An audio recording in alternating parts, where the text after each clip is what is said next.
माझे नाव हरिचंद्र वना पाटील, राहणार शेवगे बुद्रुक, तालुका पारोळा, जिल्हा जळगाव। मी 10 वर्षापासून सेंद्रिय शेती करत आहो। तरी त्याच्यात दशपर्णी अर्क, जीवामृत, रामबाण अशा प्रकारच्या घरच्या घरी जैविक औषधी तयार करून शेतीला वापरत असतो।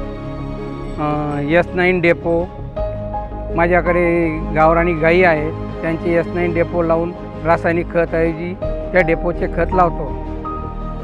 त्याच्यात S9 कल्चर टाकून त्याची प्रक्रिया करून ते मूठ खत म्हणून लावतो। परत दशपर्णी अर्क हा आड्यांसाठी व पिकाला पोषक आहे म्हणून, आणि जीवामृत हे खाली स्लरी, जीवामृतची स्लरी तयार करून जमिनीत देतो।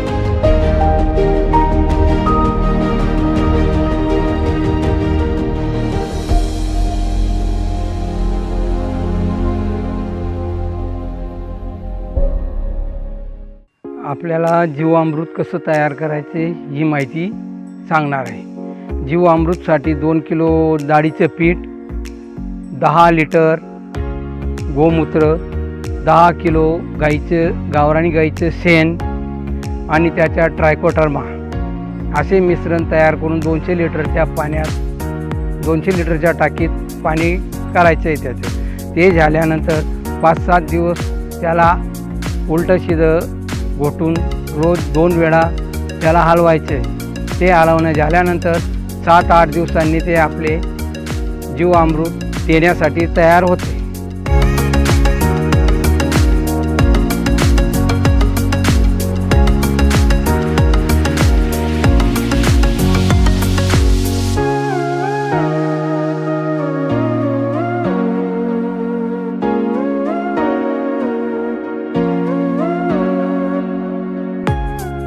हा माझा पोल्ट्री व्यवसाय आहे।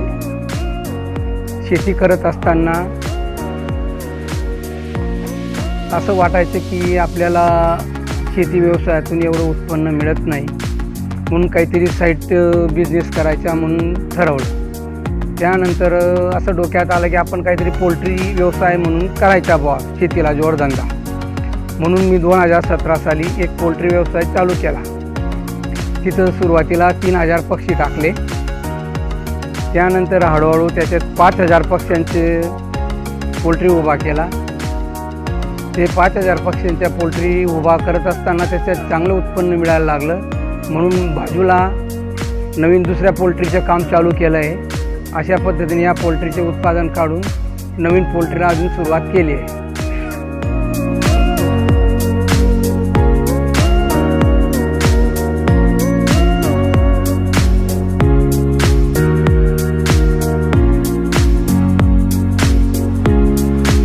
दोन 2015-16 साली शेतीत थोडासा पाण्याचा प्रॉब्लेम आला होता। त्यात थोडं उत्पन्नात घट आली।